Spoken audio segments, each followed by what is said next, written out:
Hi there, my name is Ron Rogers, and this presentation is titled The Bizarre Tale of the Crash of Eastern Airlines Flight 401. Now, this is an interesting tale because it's one of the few accidents that actually has a very significant ghost story attached to it. This accident occurred December 29th, 1972. This was right at the beginning of my flying career because I soloed in July of 1972. And to remember much about this accident, you got to be kind of a dinosaur like me because it happened a long time ago. It happened before CLR was big in training. Now they attribute the accident to a burned out light bulb. They had a gear indication issue. This accident also resulted in cockpit resource management training, along with the United Airlines DC-8 accident up in Portland. Were emphasis for this, but this is a very unfortunate accident. It's attributed to pilot error, lack of situational awareness, but the issue where they thought they had it on autopilot and it came off autopilot was very insidious. But 101 people out of the total 176 died. 99 initially, two later. And this accident was a regularly scheduled flight from JFK down to Miami. And the accident occurred just before touchdown because that's when they lowered the gear to come into land. And it was almost midnight, and they lowered the landing gear and they didn't get 3 green. And that's when the problems started to develop. Now, the captain was a very senior individual at Eastern Airlines, Bob Loft. He was number 50 on the seniority list of Eastern, and he had 29,700 hours. So he was a very experienced captain. The co-pilot and the engineer were less experienced comparatively. The first officer was John Burt Stockstill, and the flight engineer, who is the purported ghost, was Repo, Don Lewis Repo. And in the movie that came out at NBC in 1978, that was made off of the book, it was played by Ernest Borgnine. He was the flight engineer. Now, this flight was routine until about 11:30 when they began their approach into Miami. They put the gear down, didn't get 3 green. They cycled it, still didn't get it. So they started to investigate the situation. Now, the crew basically, they went around because this was a situation where they needed time to investigate the whole situation. So they went around and they asked to enter a holding pattern, and they were given a climb to 2,000 feet. They're above the Everglades, and it's dark out there. It's absolutely dark at night. And they sent the second officer Repo down to the avionics bay to look through the gear viewing port to determine that the gear was actually down and locked, and it was down and locked. The whole situation was due to the fact that the light bulb had simply burned out, and they put it on autopilot, 2,000 feet, and for the first 80 seconds, the airplane maintained level flight. And then it in this process, it dropped to 100 feet, flew again level there for 2 minutes, and then it began a gradual descent. It was so gradual that it wasn't perceived by the crew.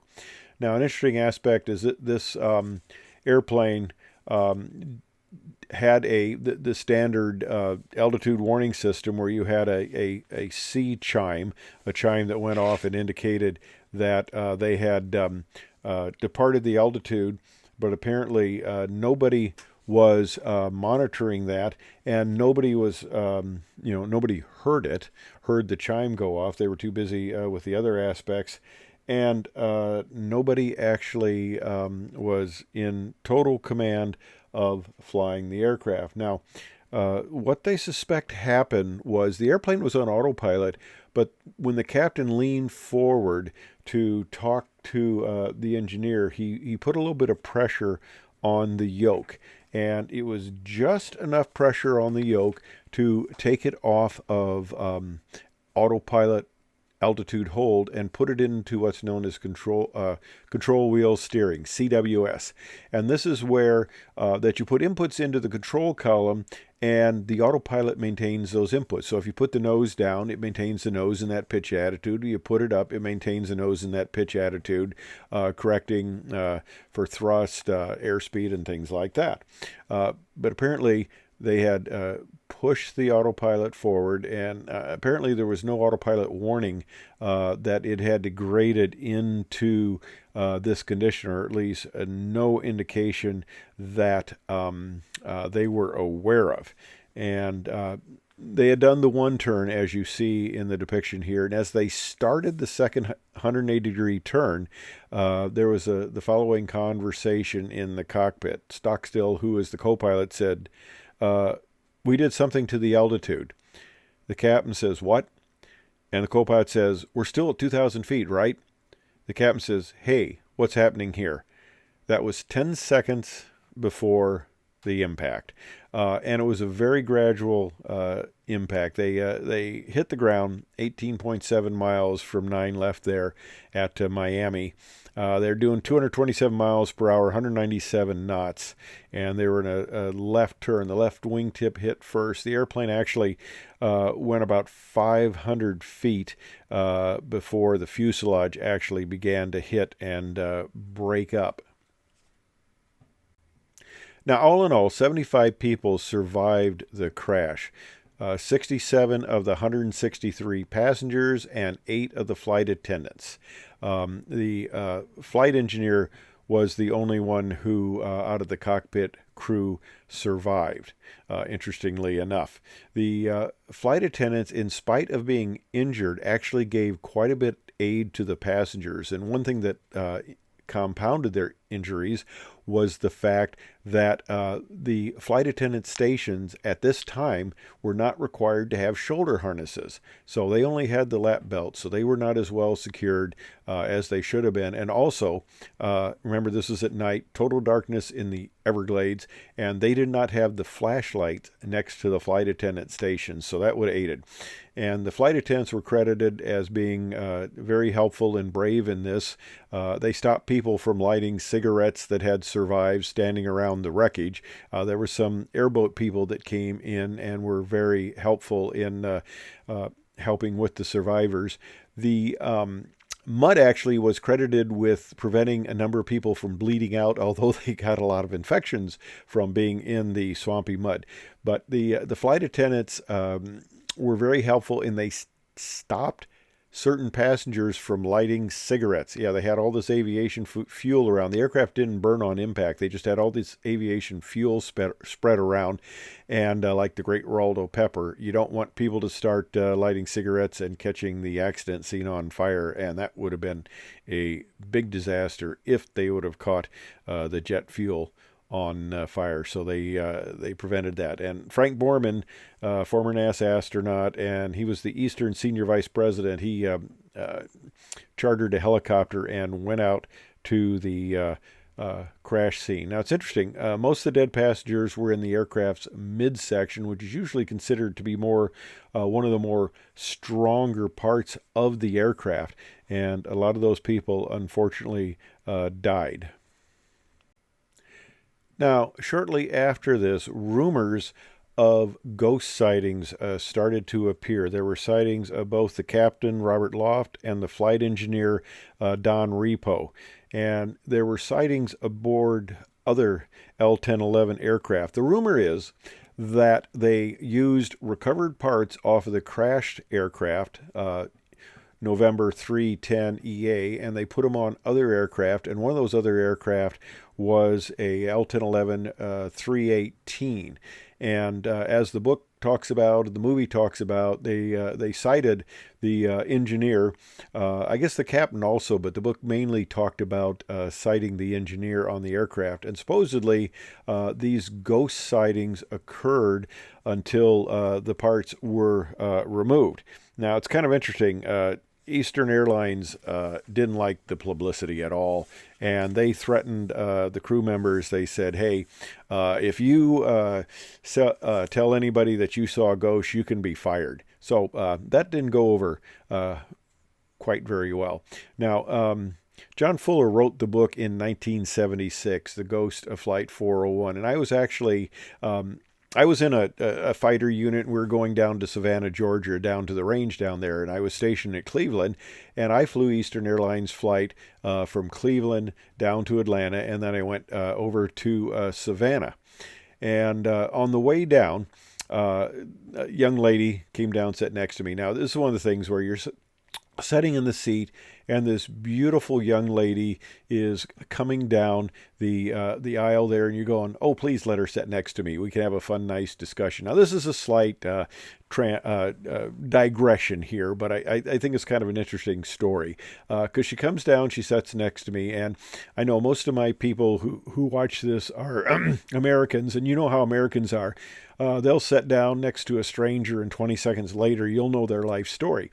Well, she sits down next to me, and I guess she had been stationed. She came actually from a very prominent family, and she had worked at a car rental agency there in the airport.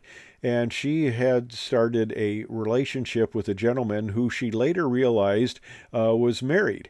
And she threatened to, she's telling me this story, she threatened to inform his wife, and he proceeded to physically injure her. And in fact, she showed me, she said she could see through the makeup her black eye. She had been sent up basically by her family to Cleveland with an aunt to kind of wait this thing out, let the storm go over. It was very big embarrassment to the family. So that was her story going on down. And on the way back, I am coming back, and I get to Atlanta very early in the morning. I'm sitting in the Eastern Terminal waiting for my flight, and I am actually reading this book, The Ghost of Flight 401. This was in the early 80s when I was in the unit. The book was written in 76. I'm reading the book, and I'm looking up, and I see an L-1011 sitting there. And it's nose number 318, one of the ghost sightings aircraft. And, well, okay, security was different back then. It must have been, because I'm sitting there virtually alone in the boarding area, and the jetway is connected to the aircraft. The jetway door is open. The aircraft door is open. I could have walked right onto the airplane with nobody at all stopping me. There were a few, I think, maintenance people wandering around, but that was just a little strange. Okay, I digress there. Now, the thing about this book, Frank Borman, he said you'll be fired if you say you saw a ghost, and he called the whole ghost story rubbish. The captain's wife sued the author, John Fuller, saying it infringed with the captain's right of privacy and invasion of his privacy and inflicted emotional distress and stuff like that. It was interesting. John Fuller also wrote another book, and this is talking about the British R-101 dirigible. Now, there was and this is a ghost story too, which is rather interesting because I actually talked to a crew member on one of these series of dirigibles, not this one because it crashed on its maiden flight, but talking to one of these people who was familiar with this ghost story that goes back to dirigibles. So, okay, you guys who say I'm covering old accidents, okay, this is when I start talking about dirigibles, I'm really getting back there. Okay, but the deal on this one, there was a World War II ace called Captain Raymond Hinchcliffe, and he had his flamboyant passenger, heiress actress Elsie McKay, and they vanished in the Atlantic. Well, this was back in the 1930s, and there was a big spiritualism movement both in the United States and abroad. It wasn't uncommon at all to have seances and things like that. So apparently, during one of the seances, this World War I ace, Hinchcliffe, appeared and warned that there were extremely important structural defects in the dirigible, the R-101.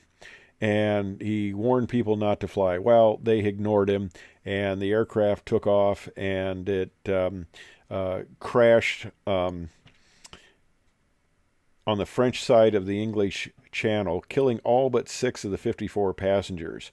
And interesting thing after that, the captain of the dirigible who was flying the R-101 appears in ghost stories, appears in seances telling his story about of the airplane going down.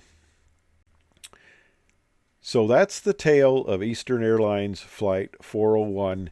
That was an issue where they had a very minor problem, just a burnt out light bulb, and nobody was flying the aircraft, although they were at a low altitude and the indications were rather subtle.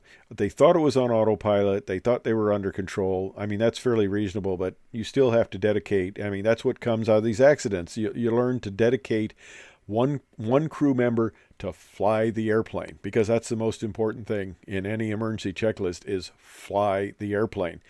And that was part of the problem back here. So it's a rather interesting accident. It brings to light crew issues and crew management issues that are now a very important part of training. But the bizarre part of this whole thing, anybody who remembers this era, was the ghost stories, the movies, and the books. Thanks for watching. I hope you found this a little bit interesting, if not unusual and off the wall, but I think it's a good story. Thanks for watching. I hope you enjoyed it.